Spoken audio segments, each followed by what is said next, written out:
Okay, good. So then the short biography there, just to know who's talking to you. So starting maybe from the bottom actually of my career, I started my European journey as a trainee in the European Commission back in 1996.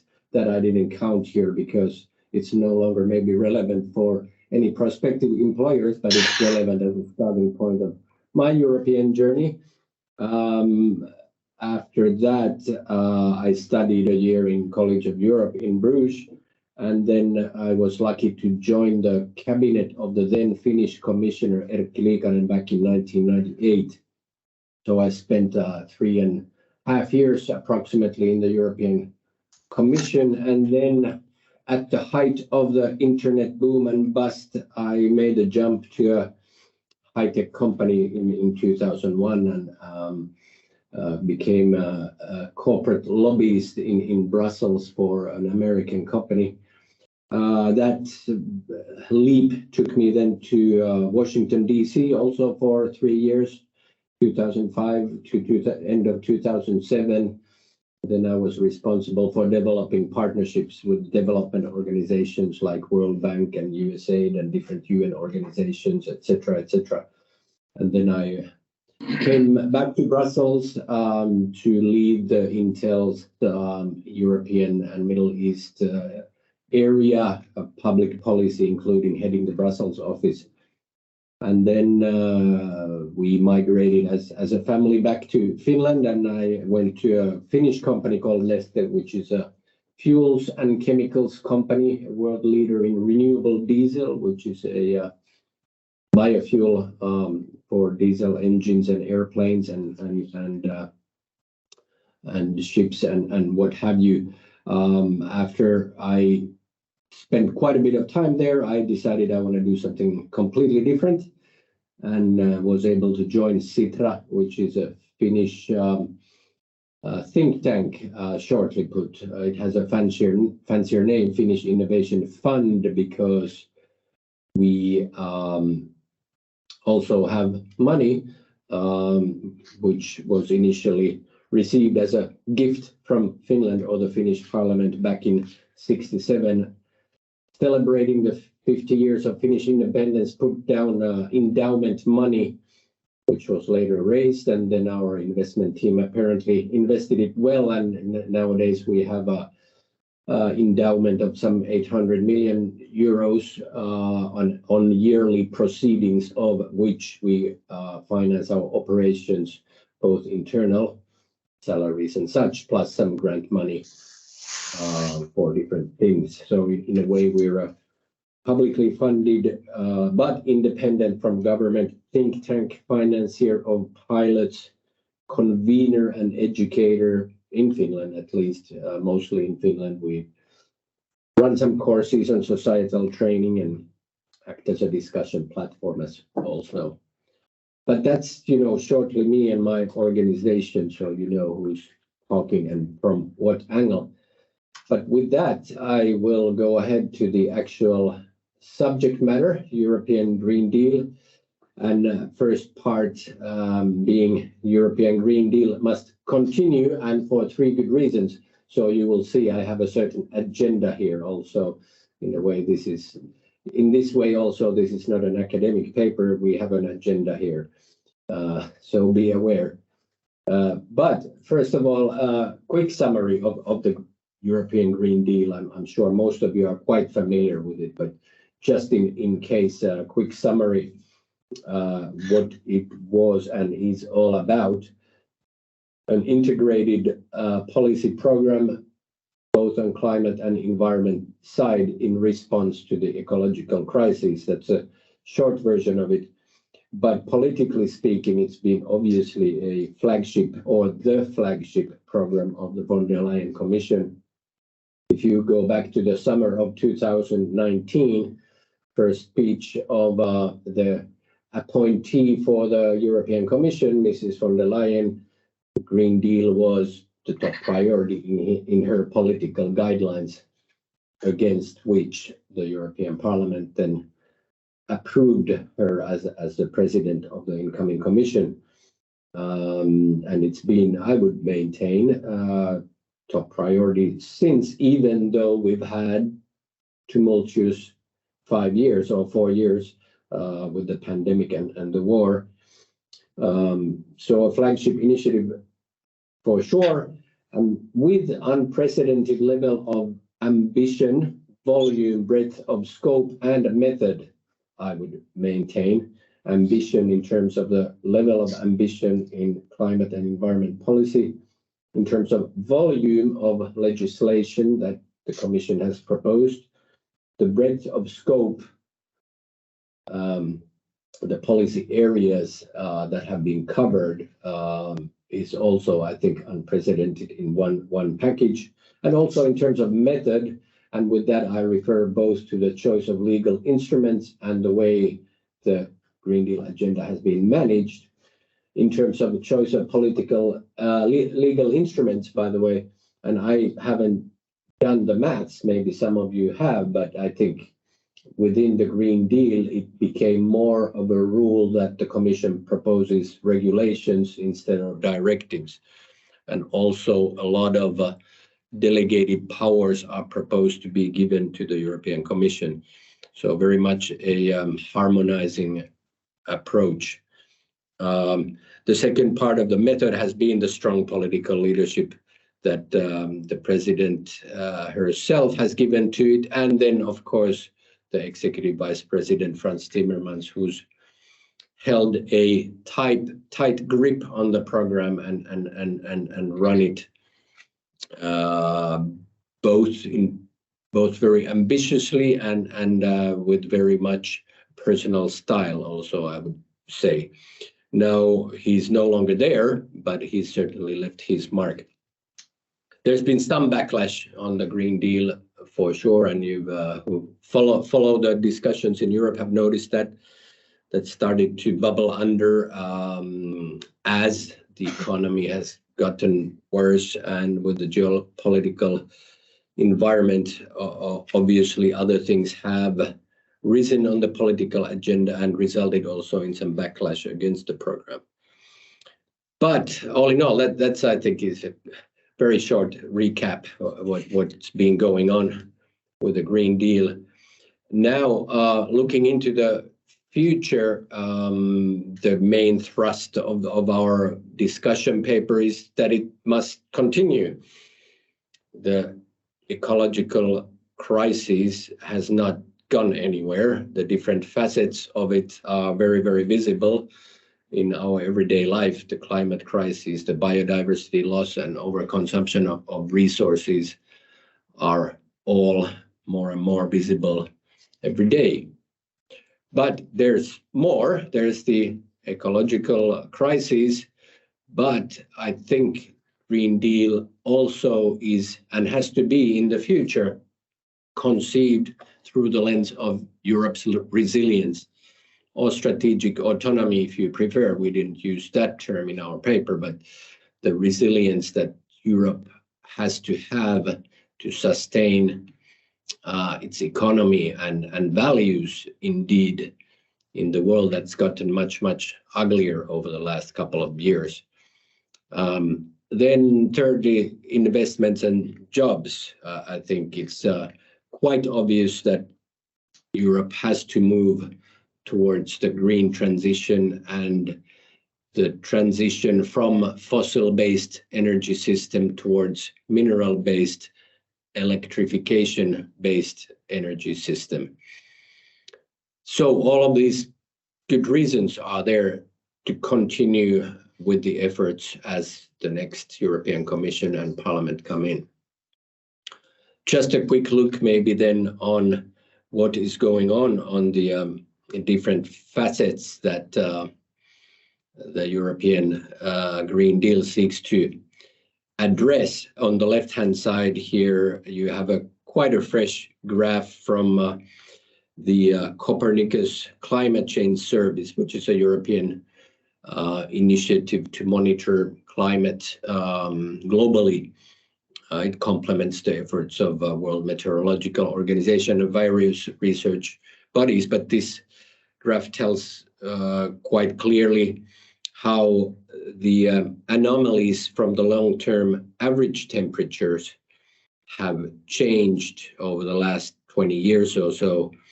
The red bars, which are getting progressively higher, are above average temperature, average being from 1940 to 2020, and the blue bars are below average temperatures.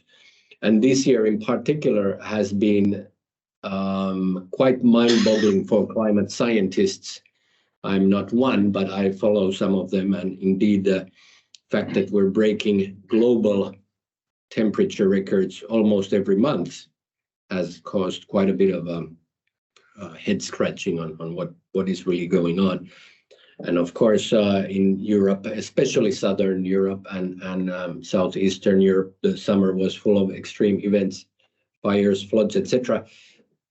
That's kind of obvious, so that I don't mention it. You don't have the pictures from forest fires, but what I picked here are just a couple of articles from Financial Times just now in November, indications how climate change is beginning to show in also quite surprising places in the world economy. For example, now the Panama Canal operators for the first time need to regulate or decrease the throughput of cargo ships in the canal because the water level is so low. It's a freshwater system, not a sea canal, and therefore the drought is causing the water levels being such that they need to limit the throughputs of those big container ships. So, and that's one of the arteries of world trade. And if you take that scenario a bit longer, how disruptions to world trade can have impacts on economy, you can imagine that these sort of things may have a big impact. The second clipping there is just from last week on US beef prices, which hit a record also. And it is not that the farmers are very happy because of the high prices. They need to cut down the number of cattle because there's not enough food for them. There's no water, and the fodder prices and hay prices are high because of the drought. So the link to our global economy is also coming quite visible. On biodiversity, then here on the left-hand side, you have the World Wildlife Fund's Global Living Planet Index from this year's report, Living Planet Report 2022, which they published in spring. The curve is their Living Planet Index from 1970 to 2018. They track the abundance of a large number of populations and species in those populations around the globe. There are very different biodiversity metrics, but that's one that is known, and it's quite descriptive. So biodiversity certainly is diminishing on our planet. On the right-hand side, from the same World Wildlife Fund report, you have a graphic about the consumption or the consumption footprint of different countries adjusted to their population, and the darker the color is, more overshoot is happening by consumption in those countries, overshooting the capacity of the planet to regenerate its biological resources. So there's a lot to be done on the ecological side of things. Here, then on the resilience and autonomy, you could have a lot of angles to it and present a lot of data, but I picked a couple of fresh graphics here. These are from European Commission, Eurostat estimates. On the left-hand side, you have the first two higher bars. There are the oil and natural gas imports to Europe or the European Union in Q2 2022 and Q2 23. And in the second quarter in 22, right after the war had broken out, EU was importing still almost 9 million tons of crude oil from Russia out of a total of some 40 million tons. And then 1 year later, the Russian imports were 1.6 million tons out of 38 million tons or so. So clearly, European Union has been able to cut its dependency on the fossil energy imports from Russia quite rapidly overall, I would say. There's still a lot of imports, and we're still financing Putin's brutal attack in a way, but we're financing it less and less, which gives great satisfaction. But it also is a testimony of how much the Green Deal, the green transition, the transition to cleaner energy has made this possible already. Had there not been investments in wind power, solar power, electrification, energy efficiency, etc., I don't think that would have been possible. The lower bars here on the right-hand side are imports of LNG, liquefied natural gas. Similar pattern, bit more dependency there also, but the same direction. Wouldn't have been possible without European policy and without European green agenda. So then the donut graphs on the right-hand side here, they are just looking at different energy imports by products, petroleum, oil, natural gas, and LNG. The Russian shares would have been much larger in 2022 than they are now in 23. Obviously, Europe imports still a lot of fossil energy and will do so for a couple of decades, almost no matter what. But the volume of it is going to shrink, and hopefully the dependency on warmongering, belligerent countries is going to be much, much smaller. So we wouldn't be dependent on countries that we don't want to be dependent on. Okay, so that was about resilience and autonomy. How about then on the economy side? The left-hand side figure here is about global investment in energy transition. And these figures are from Bloomberg, the Bloomberg Information Service, which is one of the largest global information services for businesses. And they have this tracker.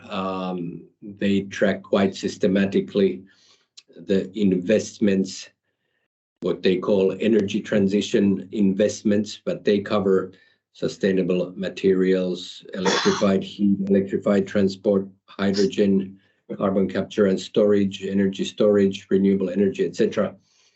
And the pattern is quite clear since 2004 to 2022. Large growth in investments into these energy technologies. They've calculated also that the EU share in 2022 was around 180 billion euros, which is not a negligible number. It's a big number already.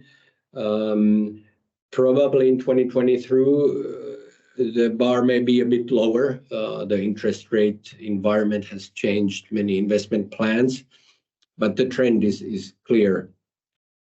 This is where European investments happen and where job creation happens and where a lot of innovation happens. The right-hand side box there are just copy-paste from European Commission's communication on the Green Deal Industrial Plan, one of the communications they published this year to highlight also the economic aspects of the Green Deal. And I think the numbers are pretty solid. and telling about the wave of investment and innovation that the Green Deal can bring about. This is not to say that there wouldn't be some transitional issues and issues with fairness of the transition in areas, for example, where you have coal mines or are really dependent on imported natural gas. You know, you need to have that energy security for people for sure, but the direction is clear. One day, the jobs related to fossil energy will no longer be there. I think that is quite clear. The question is a matter of time. Is it 10 years or 20 or 30? But they will go away and new jobs will be created based on green and clean technologies. Okay. Then I would move a bit to the key concepts on how to put nature at the heart of the Green Deal to adjust our economies to nature's boundaries. But maybe before that, if you had any questions or comments on the first section, maybe that now would be a good moment. Hi, hello. Thank you for this first part. I would have a question. Well, you presented very well the Green Deal, so we understood that it's actually a huge package. So beside the figures that you show here and the obvious rise of investments in the private sector, can you tell us maybe more on how actually this represents or how actually the EU budget is contributing to the Green Deal and what exactly parts of the EU budget are geared toward the objectives of the Green Deal? Yes, great question. I think there are two parts to the question and to the answer. Also, one is, you know, what is the policy-induced private investment, which you see here in the Bloomberg picture. What you also see in the Bloomberg picture is the public financing.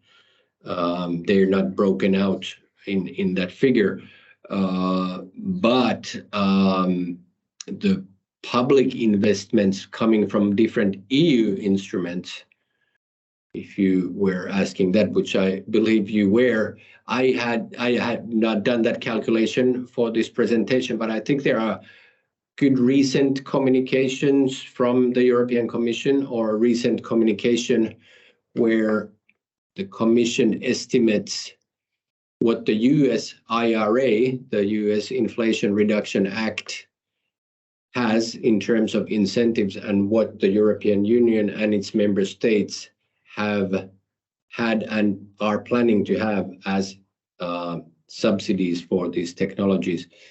So I don't have those figures here, but they're quite readily available. And the public purse going into these investments is not negligible. Many EU programs have money for these investments, and maybe too many in a sense that it's a complex web of different grants and loans, etc. This is what the business community is saying. The US IRA is simple. A CEO understands it in 1 minute. You get a tax break if you invest in this and this technologies. In EU, you need several consultants to figure out what grants to go after and write your grant applications, etc. Yeah, I mean, I'm asking this because the MFF has been already set, and actually the new resources, the new budget lines were actually not introduced. So there are only existing programs that should actually support the Green Deal, and the whole package is also not closed completely. So I don't see whether this will be in effect in the short term, mid-term, or when can we actually expect really these objectives will be met. Good question. I think there's also always a time lag to the money, public money hitting the ground.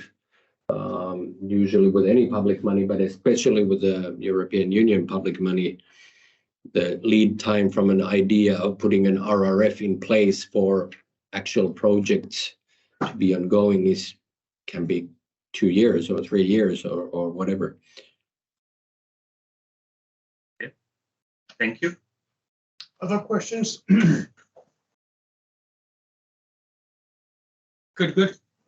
Online, anybody with a question, just raise your virtual hand if you have that, and we'll see you. So don't hesitate to use the moment and opportunity.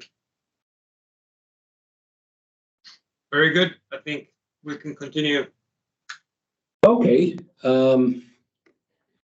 Good. Do you see text on the right-hand side of the slide there? Because I don't. Okay. Now it's coming. Good. So then to some of the underpinnings of our discussion paper, putting nature at the heart of the Green Deal. You may be familiar with the so-called Dasgupta review. Dasgupta referring to the name of the professor Partha Dasgupta, who's a Cambridge economics professor emeritus, who published at the request of the UK government publication called The Economics of Biodiversity. It's commonly known as the Dasgupta Review. His key point, or one of his key points, is that nature should be considered as a form of capital, as physical capital is, or financial capital, or human capital. It should be considered such because currently we don't really account for nature's value in our economic decision making, and therefore our natural capital has been depreciating for a long time. The graph there on the right-hand side is from the Dasgupta report. It's not his, but it's in his report, and it depicts the evolution over the last 30 years of produced capital. That's the physical capital, factories, roads, goods, machinery, automobiles, etc. The human capital as measured by, for example, various UN indicators, etc. And the natural capital. You see the produced capital has grown quite nicely, almost doubled over the last 30 years. Maybe the golden era of globalization between 1992 and actually 20 years. It ends in 2013. And maybe then, globalization has gone a bit on reverse or halt, but during that 20 years, the produced capital almost doubled. Human capital nicely grew, also maybe 20%, but the natural capital, which I will elaborate a bit in the next slide, diminished almost 40%. So we have let our natural capital depreciate, while the economy, as measured, as we usually measure it, has grown. But Dasgupta makes the point that, hold on, we have been, as humankind, very bad asset managers. No asset manager of a financial company, for example, that manages various investment assets would dare to go to their boss and say, okay, we have now progress on these two classes of capital, but for 20 years we have actually lost this much value on the third asset. The reason here is that we human beings haven't really actually thought of nature as a class of capital, therefore we ignore it, and therefore we have been bad in managing it, and therefore it's diminishing. Natural capital indeed was a concept that Dasgupta used a lot. It's not his invention nor totally novel concept, but it's a fresh concept to bring into the discussions, I think, because it brings in the economic argument nicely when you talk about environmental policy. By natural capital, Dasgupta and in general usually means the whole stock of nature, which is composed of both biotic and abiotic nature, biotic being the living things in our biosphere, and abiotic being non-living things like air, water, plus the systems of atmosphere, plus things that we get from the ground that are not living, like minerals, etc. And indeed, natural capital is the stock of nature's supply that we ultimately, of course, are dependent on. Some other key concepts related to natural capital: ecosystem services are the services that nature provides us. This definition here on the slide is from IPBES, which is the equivalent of IPCC in the biodiversity space, the Intergovernmental Science Policy Platform on Biodiversity and Ecosystem Services. So ecosystem services are things like pollination, nutrient cycling, fruit and seed dispersal, or indeed carbon sequestration, or actually the growth of biomass, including food. So these are all services that nature provides us. And those are, if you will, the revenue streams or service streams that come from the natural capital. In financial world, the value of an asset is the net present value of its revenues discounted to the present day. And you can think of ecosystem services in the same way. They are all the future or the value of all the services that will be generated by this much natural capital. And obviously, if the natural capital diminishes, so you cannot have so many services in the future. Biodiversity, of course, is a key concept as well, and sometimes even used interchangeably with nature. Also in our discussion paper, although we try to make the point that nature is the larger concept, biodiversity is a feature of ecosystems, an important feature that enables ecosystem services to be provided. It's the variability among living organisms, another IPBES definition here. But beyond that, it's important to understand that biodiversity is a feature of ecosystems, and ecosystems provide those services that human beings and our economies need for functioning. And this type of thinking is at the heart of Dasgupta's analysis.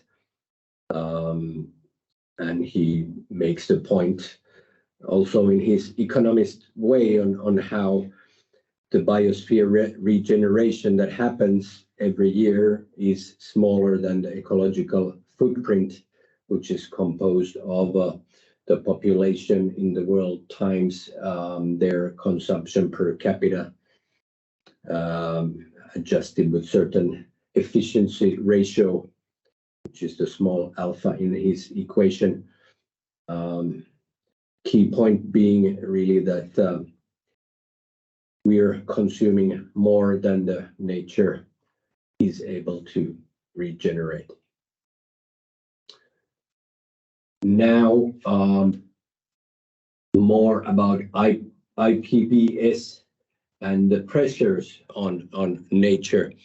IPBES has distinguished between 5 drivers of pressures on nature, or sometimes you talk about pressures on biodiversity. CO2 emissions or climate change actually is one. Pollution is another. Land use change, what we do on land and how we change it, typically from forests to agricultural land or from forests to urban landscapes, is one. Direct overexploitation of natural resources, another pressure on nature, and invasive alien species, another one. So this is something that you bump into quite fast when you start digging into natural capital and biodiversity questions. IPBS and IPCC are sister organizations. They make one flagship, if you will, or a well-known report already on the interlinkages of climate change and biodiversity loss, where they famously state in a workshop report that the climate crisis and biodiversity loss cannot be solved separately. If we try, we fail in both. This is said often also by the European Commission, but it's easier said than done. There are attempts in the Green Deal and previously, but we find in our discussion paper that even more integrated look at these things have to be taken so that we can try to tackle both problems at the same time.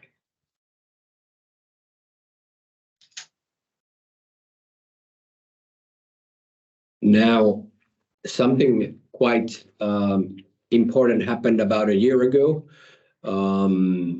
In Montreal, Canada, there was another COP, or Conference of Parties, but not Conference of Parties of climate negotiators, but indeed those government entities and officials who negotiated the Global Biodiversity Framework, also known as the Kunming-Montreal Global Biodiversity Framework. The double name being there because initially the COP was going to take place in Kunming, China, but because of the pandemic, it did not take place, but it then was postponed and took place in Montreal. And for the first time, actually, there was a Paris Agreement-like construction made with the target setting and processes around it, by which governments or entities representing governments like European Union would have to report on their progress towards the goals that were set in the biodiversity framework. Shortly put, there's a vision for a nature positive future by 2050 in the Kunming-Montreal agreement, or framework rather. And in a shorter term, the concept of zero net loss of nature from 2022 before 2030. That means that by 2030, we should have turned the curve of biodiversity loss and then move into recovering the state of nature, restoring the state of nature that has already been previously damaged. And that's quite a fast turnaround that the governments of the world were signing up to. We're soon in 2024, and there's 6 years to go to try and meet those objectives, which were backed up by certain targets, like 30% of Earth's ecosystems protected by 2030, very much akin to European Union's biodiversity strategy, etc. Quite ambitious targets, but with follow-up mechanisms that have not been part of such biodiversity conventions before. The nature restoration law of the European Union that seems to have now finally been agreed upon last week was already a big effort to this direction.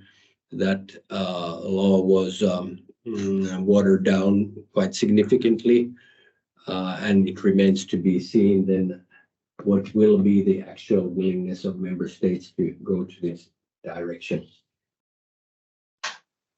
But to sum up this section also and repeat what we think and what we state in our discussion paper is that we need a European Green Deal 2.0, as we call it, to delineate or underline actually the criticality of the actions during this decade, when the climate warming would have to be effectively addressed such that we maintain some chance of staying below 2 degrees and maybe limit the offshoot or overshoot above 1.5 degrees to something as little as possible.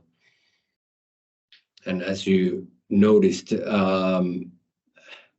I think the consensus is already that the 1.5 degrees ceiling of global warming will be breached. It's just a question of how much it will be breached and how soon then that overshoot could be remedied.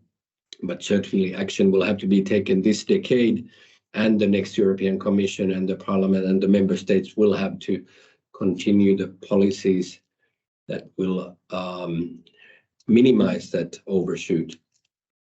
Similarly with nature, and then of course addressing the other aspects as we go and as we enact policies securing Europe's resilience, independence of fossil fuels, investment and jobs. So what we propose should be done, shortly put at high level, is to make sure that nature value is informing and guiding economic decisions. And that pertains to EU's policymaking, but also governments' policymaking, local authorities' policymaking, and business decision-making. And whatever European Union can do to make that happen is going to be necessary. What also needs to be done increasingly, despite the success of current Green Deal, is continue to mainstream nature into the core EU policies, the single market and common agricultural policy. So green policy should not be here in this silo, and hardcore single market policies here and common agricultural policies here. Why have we called out the single market and common agricultural policies? I'll come to that after the break more in detail, but they are at the very, very core of the European Union and the competencies that the European Union has, and they should be fully leveraged to drive the Green Deal agenda. Then integrated nature and climate agenda even more so than has been done before. And then lastly, of course, implement in the member state of what has been agreed over the last few years. That's a lot in itself, but it's not going to be enough. So there needs to be implementation and then forward-looking policies as well. I think, we will soon have a 10-minute break because I covered what I wanted in the first section, but maybe it's also a good time to pause a bit because I think we have a few minutes for questions. Yes, that's right. Regarding the relationship between climate crisis and biodiversity loss, because I know from experience that constructing renewable energy plants like wind farms or photovoltaic plants, they often are detrimental to biodiversity because, for example, a wind farm entails deforestation. It could be a danger for birds and bats, and a photovoltaic plant could lead to loss of soil. So just want to know if this is a question you discussed in your paper, especially the relationship between renewable energy and biodiversity. Yes, great question. And on the last part of it, the relationship between renewable energy and biodiversity, we did not specifically discuss in our paper. we discussed one mechanism to try and remedy that, which is called biodiversity offsets or ecological compensations, and I'll cover that after the break. But you're pointing out to a real question. It's easier said than done, that both have to be addressed simultaneously. Well, an attempt should be made, but at some point there will be trade-offs for sure. And it's more a question of then weighing the trade-offs case by case. But at high level, I would say Europe cannot say we want to get rid of fossil fuels and move into renewable energy like electric vehicles and wind power, but we don't want to open any mines here. We rather import our minerals from China or Congo. I don't think that makes sense, nor is ethical. So I think there needs to be actions that damage local nature here also in Europe. And then you have to be, of course, setting the most stringent conditions possible for that. And then for the residual damage, use mechanisms like biodiversity offsets or ecological compensations, etc. But great question and great subject for further studies and conversations.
we'll plunge into the second part of this presentation, namely the building blocks for the next European Commission. We chose this metaphor of building blocks to describe the chapters we wrote, because we don't pretend to have a whole next Green Deal figured out, nor all the answers, but hopefully try to provide some ideas upon which others can build with their ideas, and maybe the Commission take some ideas to their working program or develop them further. Building block being really a policy area or instrument associated with some recommendations. Also, we have some quite important exclusions from our working paper, including climate policy after 2030. Why so? Because it's so key. Well, we expect that many other organizations are submitting very substantial inputs to those, and the Commission themselves, of course, are doing very thorough impact studies and consultations, and have been doing as we speak, as they are preparing for setting the 2040 climate targets and associated policies. So we felt that even though it's critically important, we don't have so much added value there. So we wrote 6 other chapters than climate, hopefully some building blocks that can be discussed further.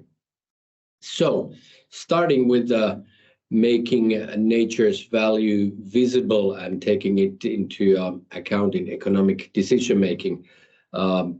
First step, if you want to take nature's value into economic decision making, is to make it visible. And there's a relatively fresh tool called ecosystem accounting just for that purpose, or partially addressing that purpose. Ecosystem accounting is a UN standardized system by which you can measure the extent and quality of ecosystems, as well as the services they provide, the ecosystem services that I was talking about. And indeed, this is a UN standard, so globally it can be used and it can produce comparable data across different countries, even though the ecosystems are obviously very different. The ecosystem accounting, one of the key features of it is that it provides spatial information or geographic information about ecosystems and the services they provide. So you can pinpoint on a map, if you will, that this forest here provides this and this ecosystem service to these and these people, or this watershed provides this and this water purification service to this and this amount of people downstream of the river. And the modules that address monetary accounts of ecosystem accounting can also be used to give a monetary value to these services, which is of course very useful because you want to somehow connect the value of your ecosystem and its services to normal economic accounting. And then if you do so, you can get into quite interesting and exciting things on the interconnection between economy and the nature.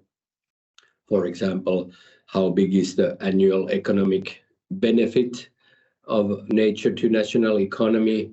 How big is the loss caused by weakening of ecosystems, for example? Or is the GDP growing at the expense of ecosystem health and the services they provide, and so forth? Or assess the balance sheet value of national natural capital, if you will, or local natural capital, etc. Ecosystem accounting is made such that it produce comparable information or interoperable information with national accounting systems. So you can compare national economic accounts and ecosystem accounts. Quite handy. It's early days in that. The UN has made it standard not that long ago.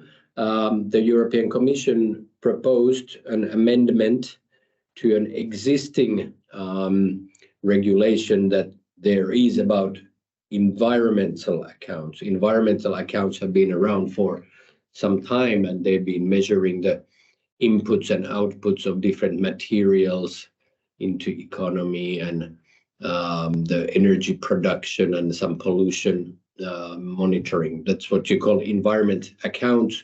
And there's an EU Eurostat regulation on how national statistical offices should take them up and use. And now the Commission proposed that ecosystem accounting, as standardized by UN, should be taken up in national accounts. Great. So why are we still writing about it? It's because that proposal did not go far enough in our view, and the member states watered it down quite a bit in terms of the time spans in which it needs to be put in place, and also the member state excluded the monetary accounts from the scope of the regulation. So in a way, it's, in our view, maybe going only halfway or 3/4 of the way where it should go.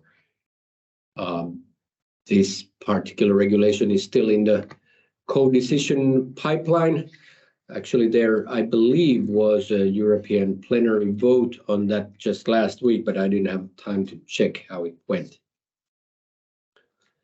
So that's the short version of ecosystem accounting. A couple of my colleagues here are writing a working paper on that from a sense-making perspective, trying to make sense and explain ecosystem accounting to policymakers in about 10 to 15 pages. Forthcoming also in English, if you're interested, in about a couple of months' time. I will, Ilkka, mention that we have one PhD student in my center who is doing his PhD on monetizing the financial services from an environmental perspective, and he's working with another colleague. So his name is François Gardin. I'll read the name, write the name on the chat, and Jean Huget, or Huge, Huge. I'll write both names. So these are actually, those gentlemen are working on this very topic, so they might be interesting contacts to your colleagues finishing the report. Okay. Yeah, thank you. Yeah, certainly. Okay. That was biodiversity. No, that was ecosystem accounting. Now this slide is about biodiversity offsets or ecological compensation, and I don't understand why the title disappeared from the slide. It's you know, on the slide I have printed, but it's not there. Never mind. This is about biodiversity offsets, which is one tool. Then once you know enough about your ecosystems, to compensate for damage to nature. And before I go there, I should mention the concept of mitigation hierarchy. Some of you may be very much familiar with it, but mitigation hierarchy stipulates that one should always first try to avoid damage to nature. Then if it cannot be fully avoided, then it should be reduced. And then if you still go ahead and there's some residual damage to nature done by, for example, building a new highway or railway or windmill, then you should compensate for that loss. I think biodiversity offset is used as the term in Anglo-Saxon countries. Maybe ecological compensation is used, I believe, in France and Germany and in Finland, for example, as the term, but it's the same thing basically, which is that if damage to nature cannot be avoided, damage should be reduced and the residual damage can be compensated.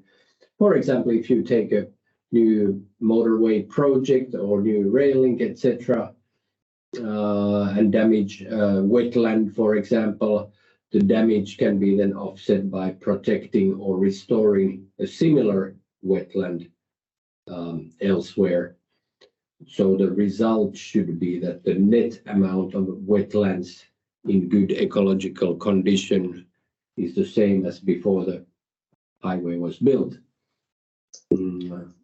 Quite straightforward, but there are important conditions about it. Of course, you should be able to assess the nature value that is lost by this construction project, and you should be able to then protect or restore a similar type of ecosystem, not just anything. And people often also state that it should be done in some geographic boundaries, that if you lose nature here or there next to Brussels, you shouldn't compensate it in Limburg, because then, you know, the local people still cannot enjoy that same nature value, etc. So in practice, it's a bit more complex, but that's the basic idea. And that's one, you know, mechanism that can be used. There are other ideas and constructs, of course, and people thinking on how could different types of marketplaces and market mechanisms be created, that there would be also private financing possible for biodiversity offsets if they need to be used. Not that nature could be bought like that, but if there's an unavoidable damage that cannot be avoided and reduced, then this could be used. Can there ever be a marketplace like the ETS for biodiversity? I'm not sure, and likely not. But given the success of ETS in many respects, that's an analogy that comes to mind quite easily. Anyway, we just quickly touched upon that in our paper. It's something that the European Commission has not advanced during the Green Deal, and we understand that it's because, let's say, the quite bad reputation that carbon offsets have got, for, I guess, partially at least for good reasons, etc. Plus, the Commission's flagship initiative, I think, in this space was the Nature Restoration Law, which seeks to address some of the same questions, albeit in a different way. Okay, but ecosystem accounting to make nature's value visible, and then different mechanisms to use that information to minimize damage to nature. That was that building block. Next, establishing a circular single market, and there's a bit more material here, but I try to run through it quite quickly, targeting at I guess 10 to 8, such that we have enough time for your next break, which includes an assignment. So going ahead here, first of all, on circular economy, a concept that I believe you are quite familiar with, most likely, but just to make clear what we're talking about. First of all, linear economy is the basic model we have today. We take resources from nature, make things out of them, use these things and throw them away. Circular economy is something where you try to avoid just producing more and more and throwing them away.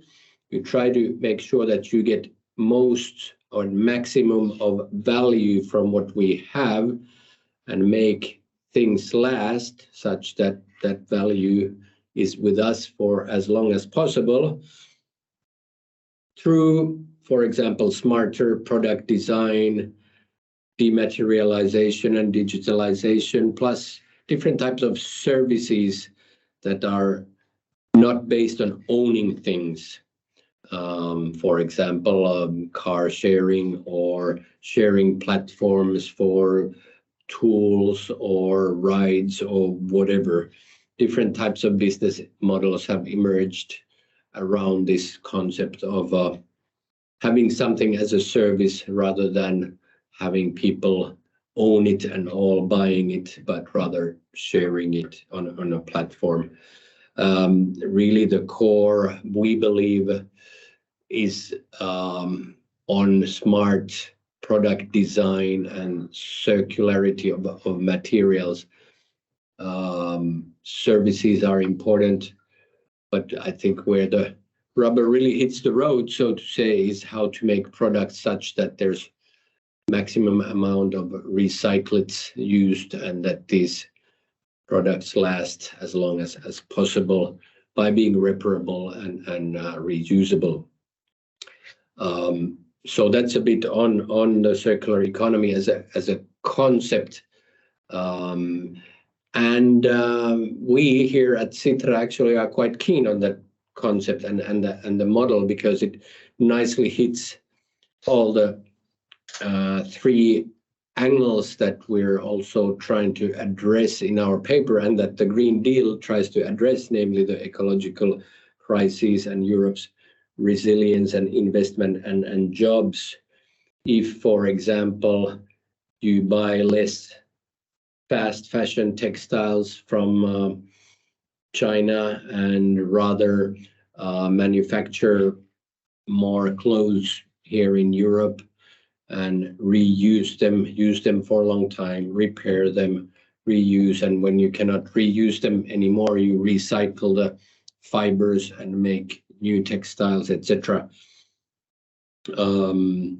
Or indeed talking about mines and critical raw materials, if we were able to recuperate more and more minerals from our smartphones and electric cars and computers, etc., instead of digging more and more lithium in Chile or more and more cobalt in Congo, we could increasingly recuperate them and reuse them. More autonomous and resilient we would be, and that would also create more job opportunities. So therefore, at a vision level, what we advocate for in Green Deal 2.0 is that we should really establish a circular single market where innovation and economic growth is no longer dependent on unsustainable use of natural resources. So really bring circularity to the core of the single market, have it as a next chapter, if you will, of the single market, really designing new regulation plus deregulating barriers that exist to free movement of circular products. And such barriers do exist. Many such barriers do exist, even if you don't think about it. In a recent event of ours, we had the CEO of a company called BNP Paribas, Three-Step IT. You recognize the name of the bank there, but the Three-Step IT is nowadays a multinational company which is offering IT equipment as a service throughout the life cycle. First of all, they refurbish used corporate PCs and phones and then lease them to companies. And when the life cycle for the company is over, they take them back and refurbish or recycle them, etc. And their CEO was saying in a recent panel that they just have a lot of very technical barriers for expansion and doing business across Europe, across EU. For example, they cannot move their computers from a refurbishment center in country X to country Y within EU because of different waste legislation or different interpretation of GDPR and this type of like silly sounding things, but there are a lot of such barriers and they should be systematically looked at. And we believe that there would be quite significant additional economic benefits of it. Here you have some data that we've gathered on the current use or current investments in reuse and recycling activities. These are all, or the two first data points there are from quite a recent communication on the circular economy monitoring framework that the Commission has put in place. The Commission and Eurostat together are maintaining such a monitoring framework, and these data are from there. Already, you know, significant numbers in terms of investments, in terms of employment, etc., etc. But I think there's a lot more potential to be tapped here when you really think about moving away from use of fossil fuels as an energy source to using mineral-based energy system where electricity is generated with renewable energy and stored in batteries, and where wind power and solar power require a lot of minerals. That's where the value really comes in, when you can circulate those minerals instead of importing them and digging for more. So especially in critical raw materials, we believe circularity needs to improve. In the Commission's proposal for the Critical Raw Materials Act, in case that's familiar to you, you've noticed that the recycling rates that are proposed as targets for certain product categories or certain materials are not very high, which highlights that it's not necessarily easy to recycle all these minerals out of electric equipment, for example, but it's certainly a way to go, and targets should be set to get going on that. Okay, so what should be done going forward, and what actually has been done quite a lot? The EU has moved as part of the Green Deal, basically the second Circular Economy Action Plan, and as part of some key legislations, forward with the recycling content regulation, etc. And then importantly, also the eco-design regulation for sustainable products creates quite a thorough and all-encompassing framework about bringing eco-design principles into many categories of products, and including not only energy efficiency as it used to, but features like recyclability.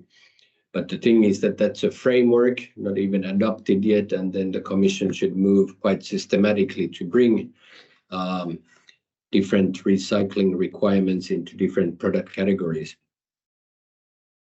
I'll talk about digital product passports in a couple of slides there.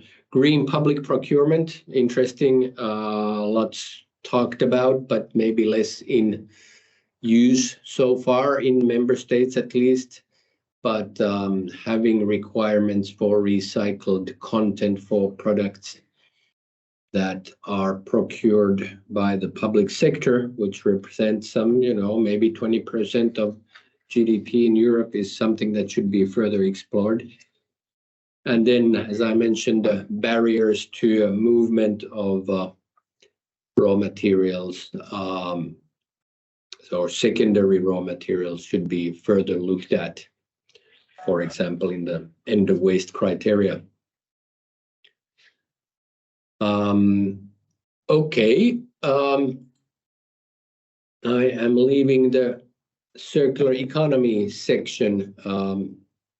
A few building blocks to go, but any questions at this stage?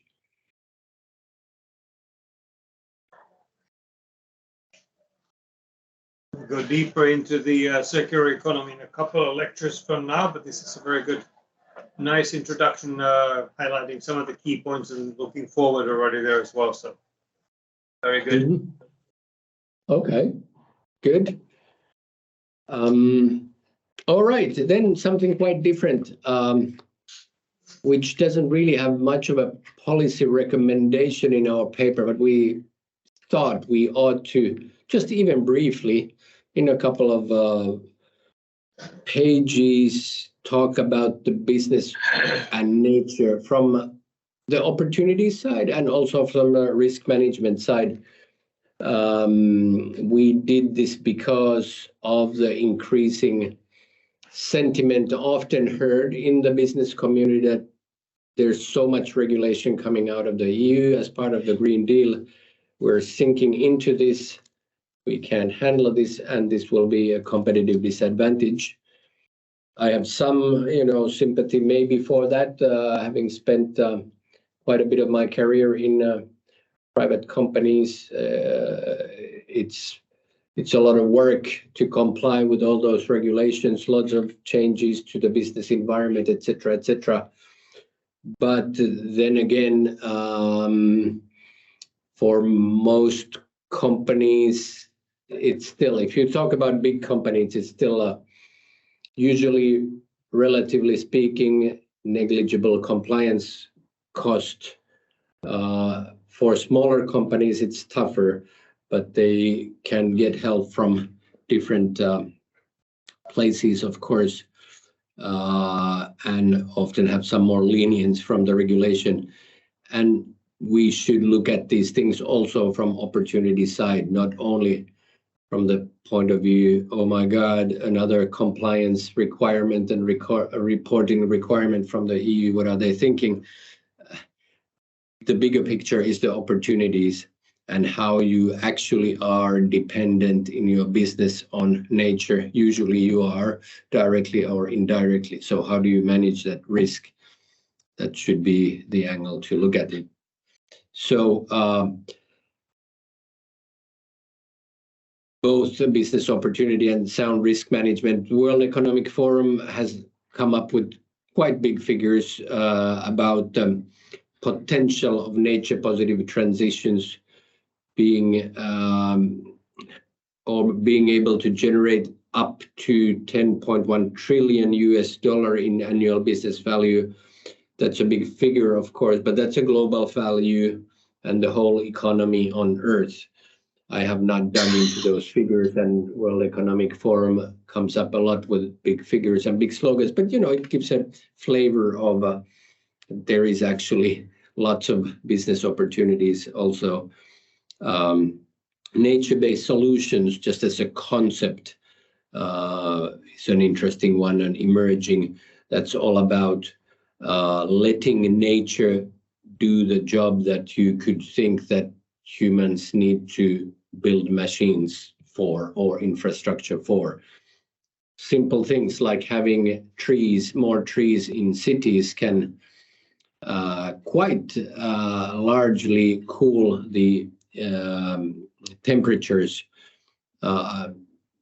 depending on various factors, but up to 7-8 degrees cooling effect if you have a tree canopy instead of not having a tree canopy in an urban area.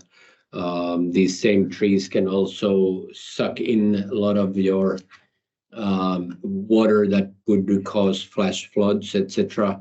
They clean the air. They provide for well-being and health effects as well. Or, for example, if you want to fight flooding, you might not want to build concrete walls. You might think of restoring wetlands, which do a better job in absorbing water and managing water than your concrete barrier. So that's the idea behind nature-based solutions, where there must be also quite a lot of new business opportunities. We tried to categorize a bit these opportunities in the table to try and have conversations with the business community on these things from also a positive angle and not only the risk management and compliance and cost angle, which of course is important, and the Commission has been quite active on that front, first with the taxonomy and then the EU Corporate Sustainable Reporting Directive, which is kicking in quite soon and requires additional disclosures from companies. So, little scratch on how this may look from the business community angle. And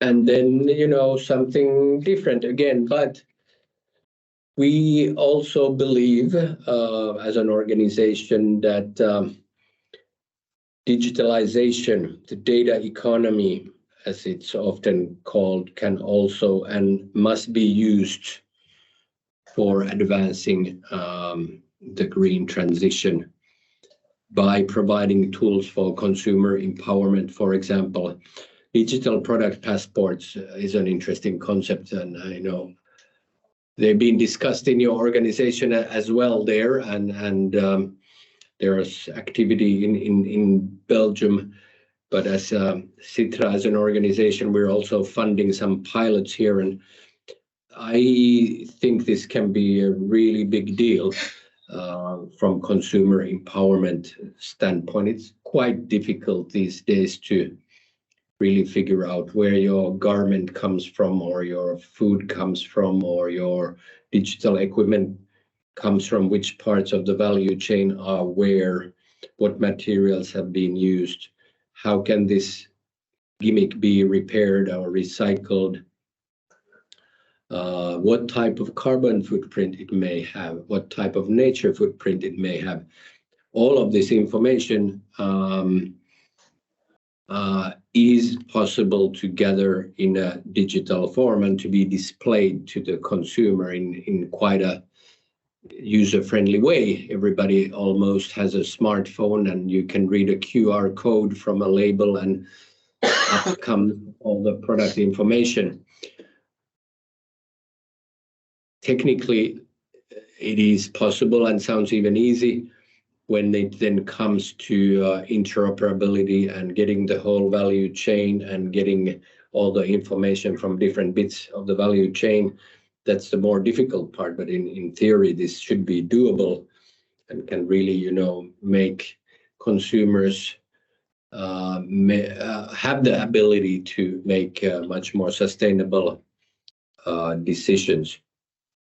And importantly, already those who've studied the eco-design for sustainable products regulation know that already sets a high-level framework of what the DPPs should have as characteristics.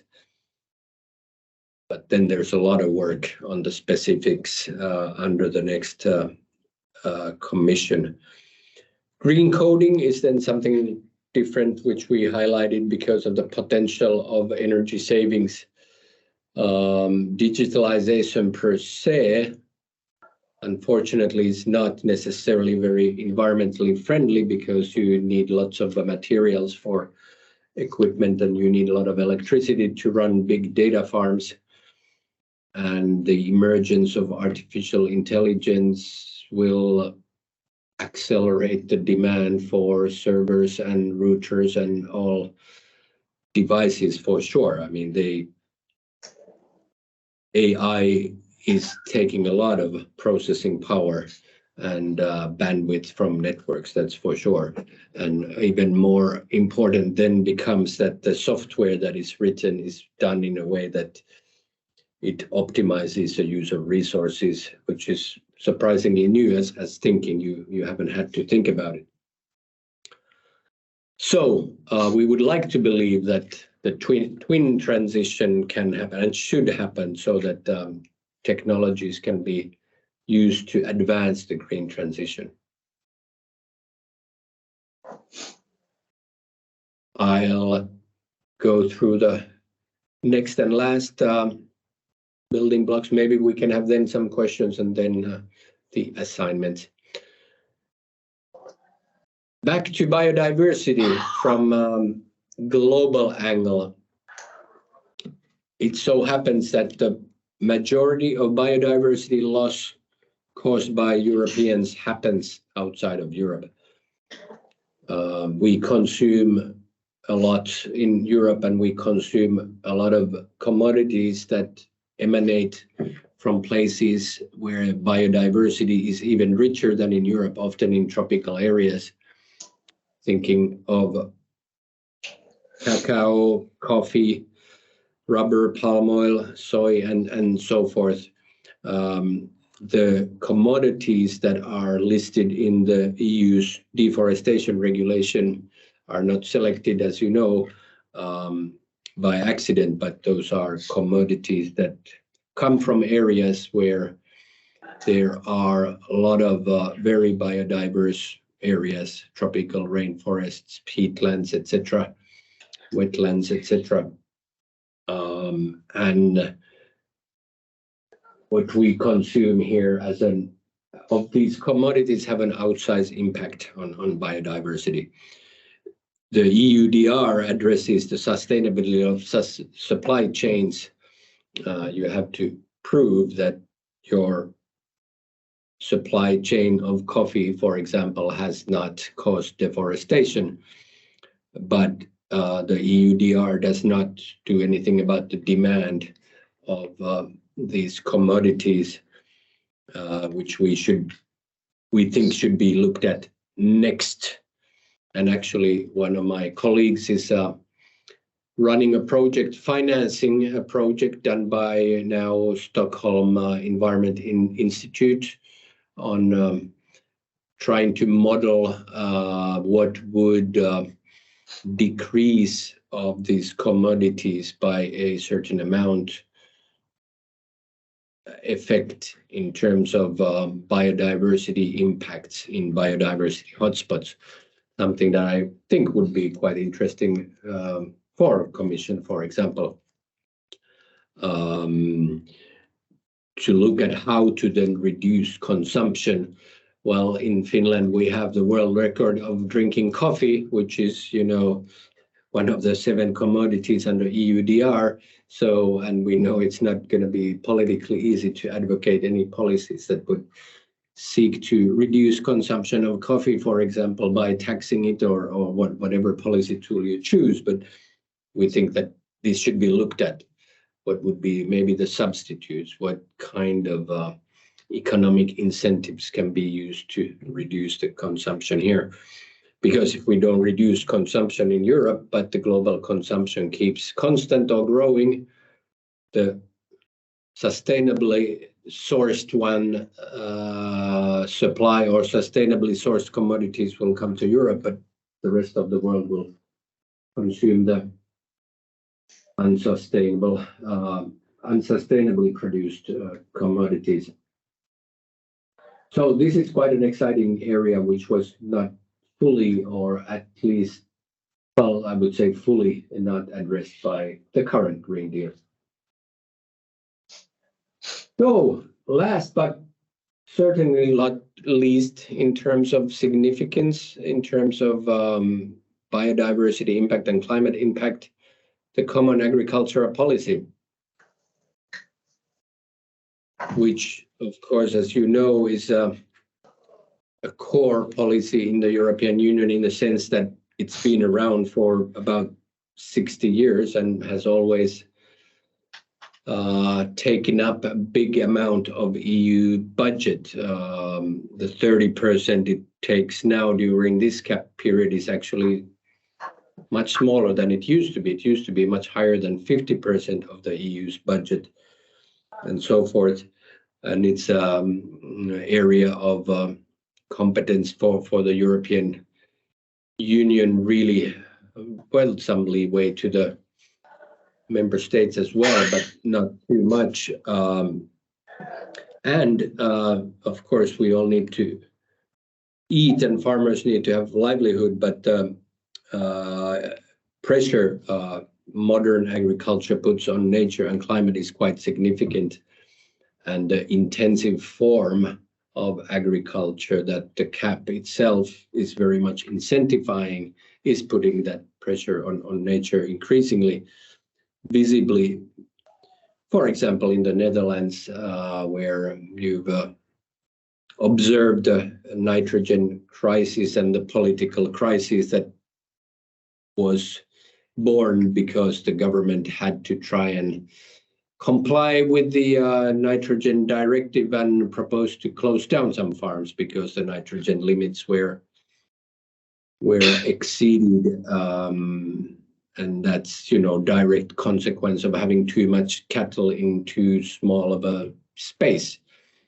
Not easy for farmers, obviously, nor for anybody, but it's evident that in many cases the very intense form of agriculture is not sustainable, and therefore the CAP, which is a big tanker whose direction can only be slowly steered, should be rethought now that it's already coming up for revision. Not everything can be changed in one go, but certain direction should be set, and we believe that the direction should be to increasingly move away from the area-based and animal-based support payments towards result-based payments, in particular, not exclusively, but in particular with regards to the ecological performance. So the farmers should be rewarded increasingly also for strengthening and maintaining ecosystem services. There are some CAP support mechanisms for these sort of things, but they should be mainstreamed gradually. What would result-based payments in practice be? They could be based on carbon sequestration in soil, which can be measured increasingly well, increasing the biodiversity indicators, maintenance of water quality, increasing pasturing of cattle, etc. In some cases, we believe there are ways to measure this already. Some indicator work may need to be done, but this should be possible over time. And also, there are already farming practices or agricultural practices that are taking place in many places in Europe, and they should just be mainstreamed and supported by CAP policies. We identified 4 of those, one being agroecological symbiosis, which refers to the local use and regional use of resources such as nutrients in the form of manure or energy sources in the form of biogas. So instead of using massive amounts of synthetic fertilizers that being produced by using natural gas, like most ammonia based fertilizers, and using diesel in tractors and other machinery, you could use biogas made from local resources, local recycled resources. Okay, again, easier said than done, but the direction should be set to that direction. Also for, I would say, resilience and food security purposes, so we would not be dependent on fossil inputs on fuels and fertilizers like agriculture today is to a very large extent. Then there's regenerative agriculture, which is already, you know, practiced quite a lot, which focuses on restoring and maintaining soil health. The focus is really below the ground on how to keep your soil healthy with the practices like crop rotation, cover crops, water management, etc.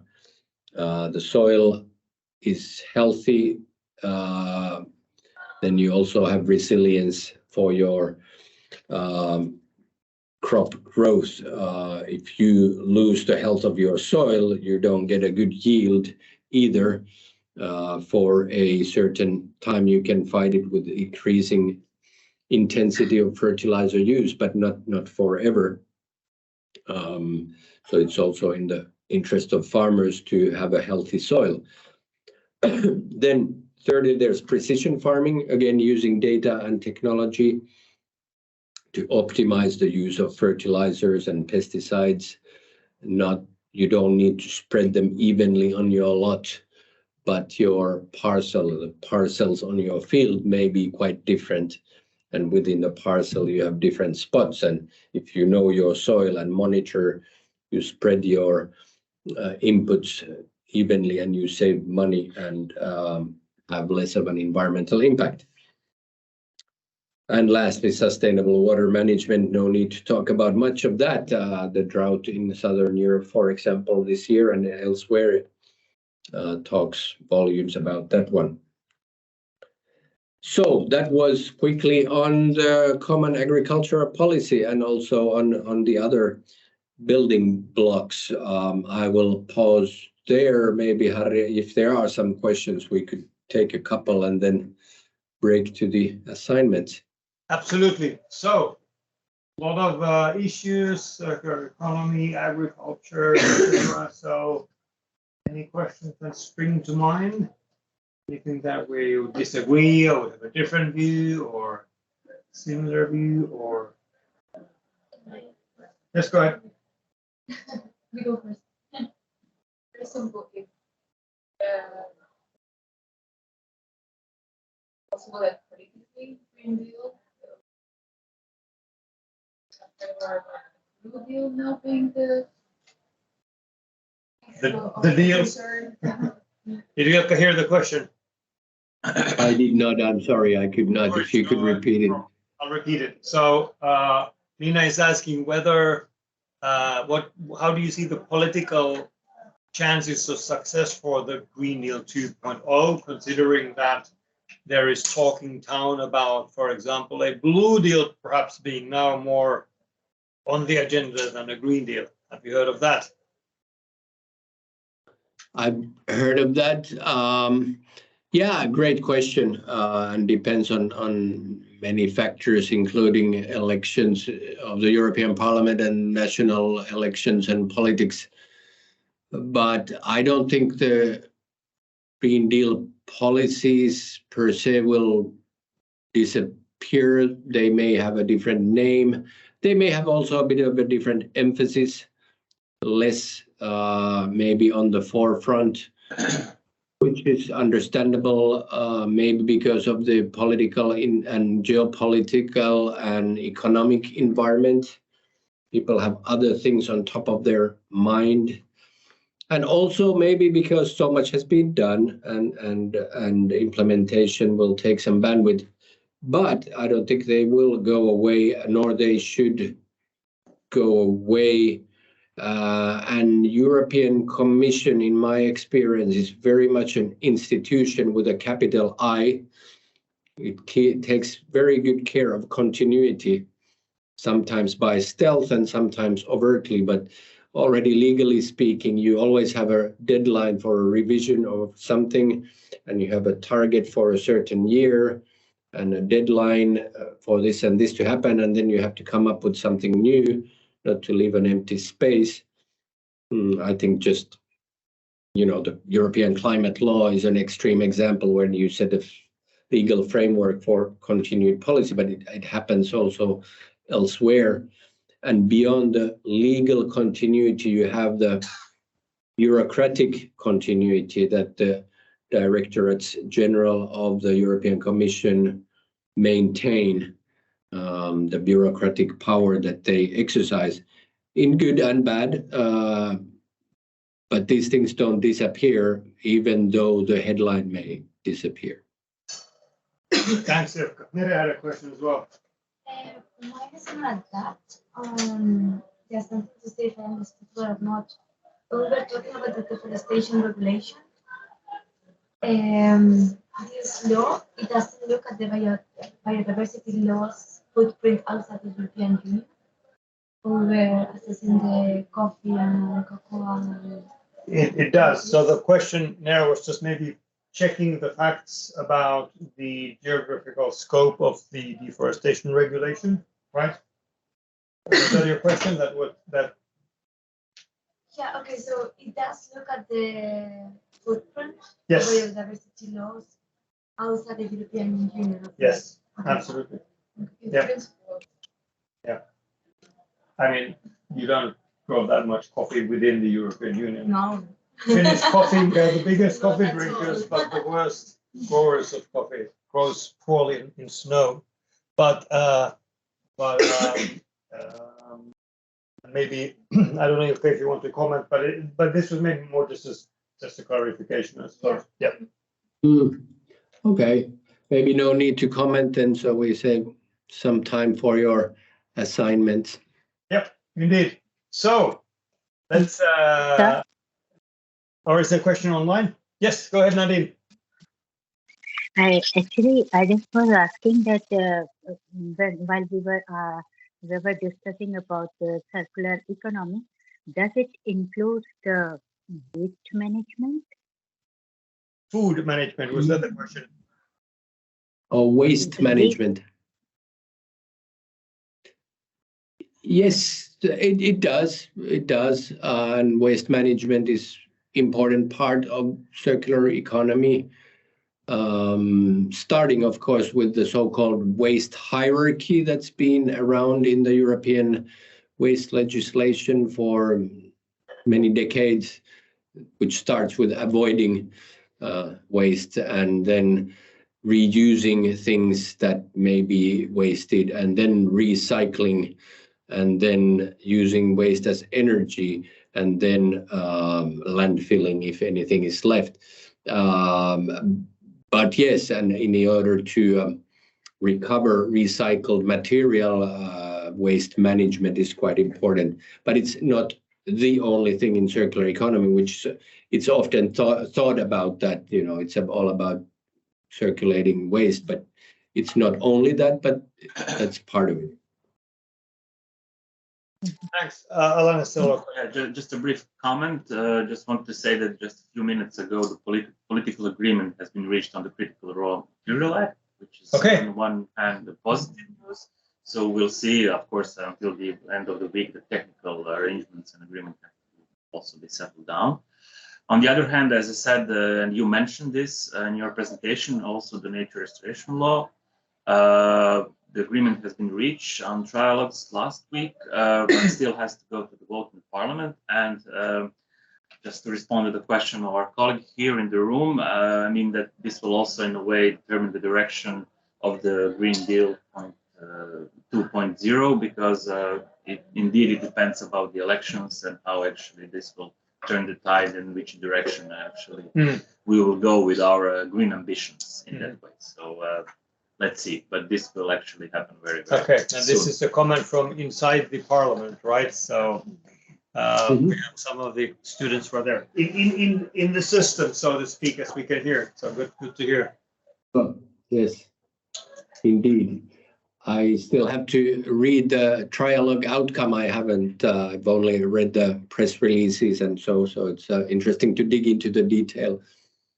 I don't think I have any closing statement. Very inspiring discussions. Thanks for the invitations and good luck in your studies, I would say. Thank you. Thank you very much. Thanks so much, and great to have you, sir. Thank you. Thank you.